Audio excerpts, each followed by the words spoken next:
The Tragedy of Romeo and Juliet, William Shakespeare. You are about to read The Tragedy of Romeo and Juliet by William Shakespeare.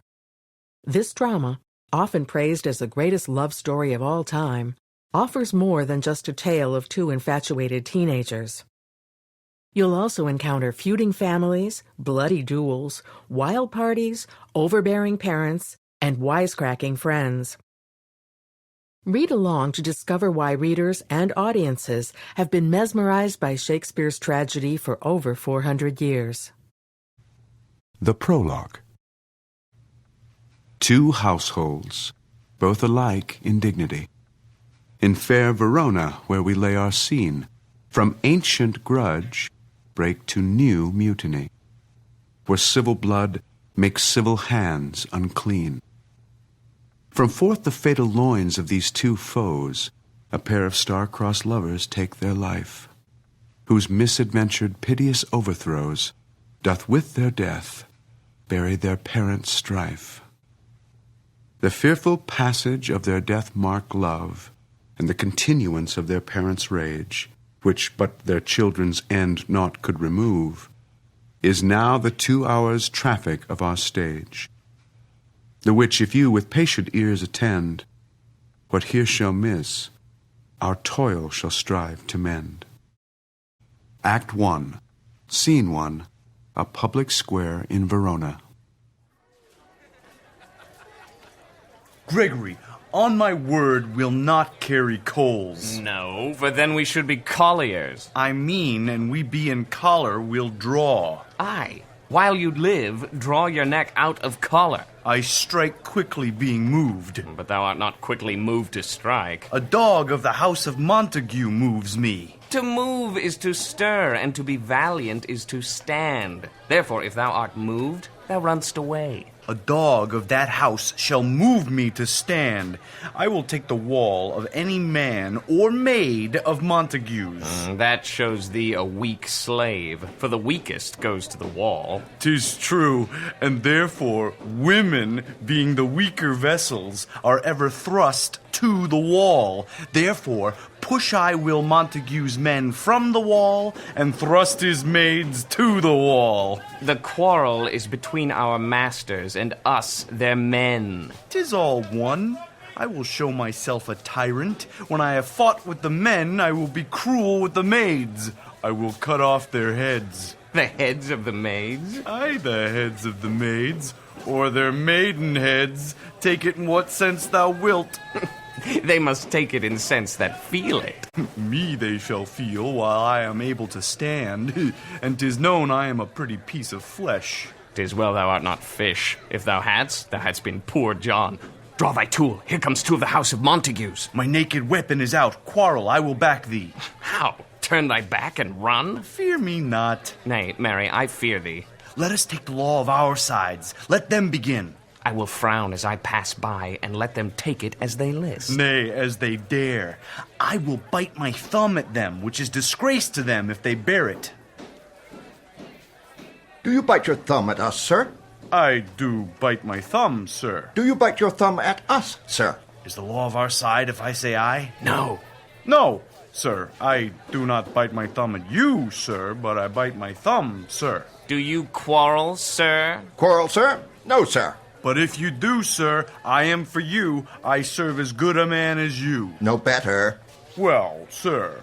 Say better. Here comes one of my master's kinsmen. Yes, better, sir. You lie. Draw if you be men. Gregory, remember thy swashing blow.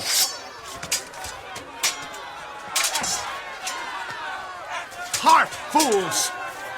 Put up your swords. You know not what you do.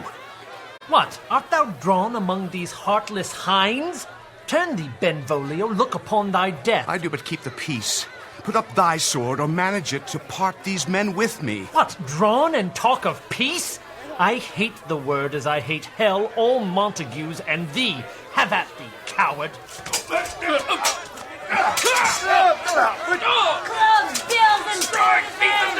down with the Capulets. Down with the Montagues!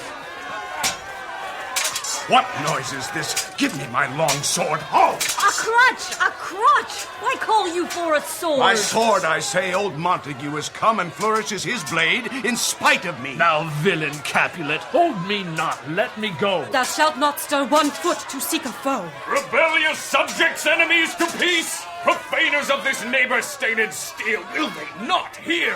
What ho, you men, you beasts, that quench the fire of your pernicious rage with purple fountains issuing from your veins? On pain of torture from those bloody hands, throw your mistempered weapons to the ground and hear the sentence of your moved prince. 3 civil brawls, bred of an airy word by thee, old Capulet and Montague, have thrice disturbed the quiet of our streets, and made Verona's ancient citizens cast by their grave beseeming ornaments to wield old partisans in hands as old, cankered with peace, to part your cankered hate. If ever you disturb our streets again, your lives shall pay the forfeit of the peace. For this time all the rest depart away. You, Capulet, shall go along with me, and Montague, come you this afternoon, to know our farther pleasure in this case. To old Freetown, our common judgment place. My lord. Once more, on pain of death, all men depart. Who set this ancient quarrel new abroach? Speak, nephew, were you by when it began? Here were the servants of your adversary and yours close fighting ere I did approach. I drew to part them. In the instant came the fiery Tybalt with his sword prepared, which, as he breathed defiance to my ears, he swung about his head and cut the winds. Who nothing hurt withal, hissed him in scorn. While we were interchanging, thrusts and blows came more, and fought on part and part, till the prince came, who parted either part. Where is Romeo? Saw you him today? Right glad I am he was not at this fray. Madam, an hour before the worship's sun peered forth the golden window of the east, a troubled mind drave me to walk abroad, where underneath the grove of sycamore that westward rooteth from the city side, so early walking did I see your son.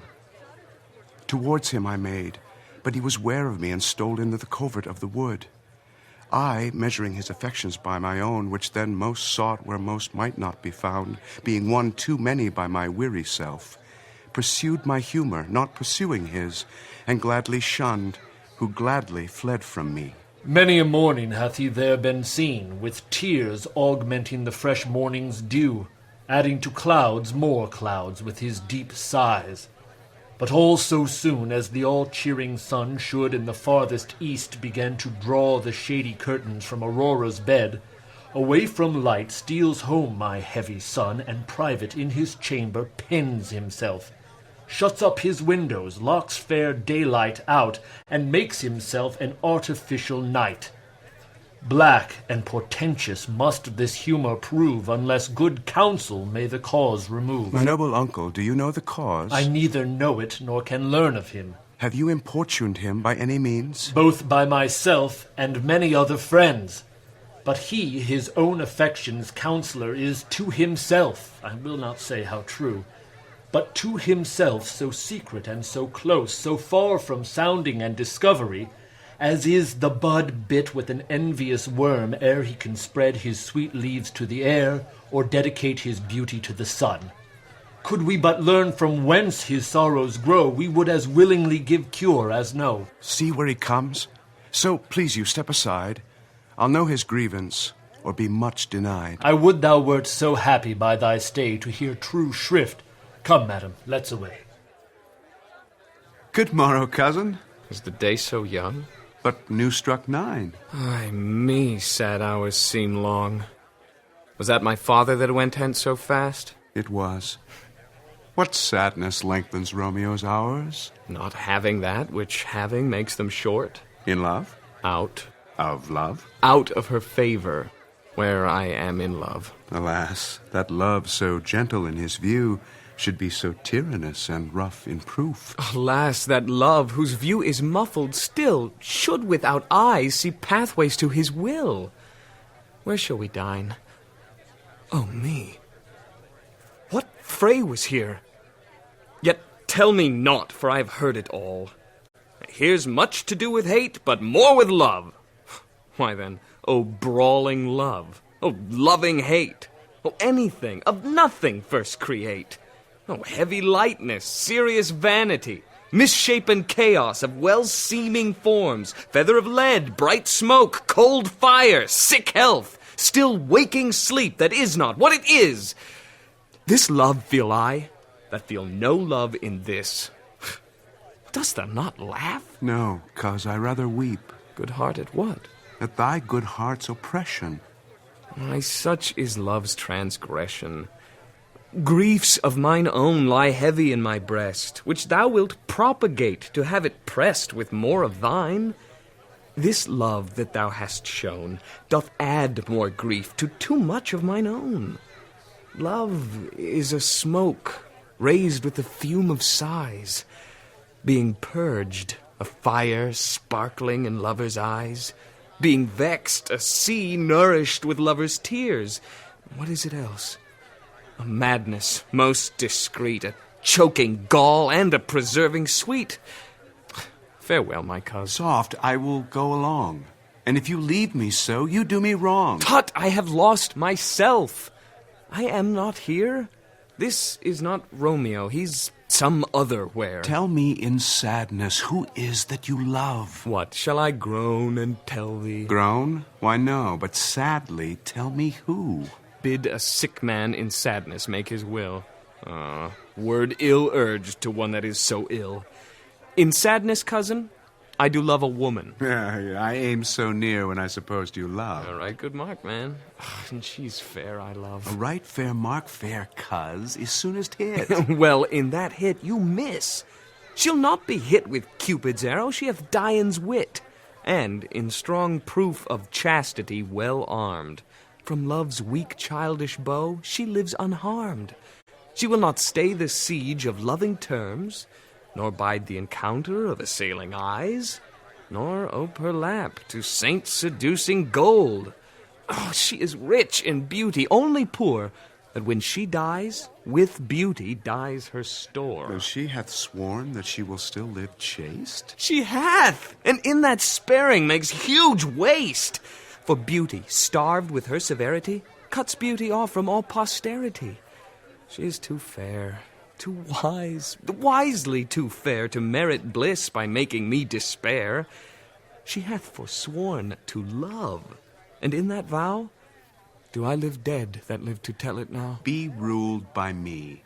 Forget to think of her. Oh, teach me how I should forget to think. By giving liberty unto thine eyes, examine other beauties. 'Tis the way to call hers exquisite in question more.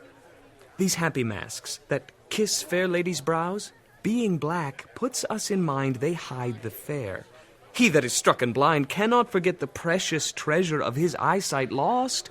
Show me a mistress that is passing fair. What doth her beauty serve but as a note where I may read who passed that passing fair? Farewell. Thou canst not teach me to forget. I'll pay that doctrine, or else die in debt.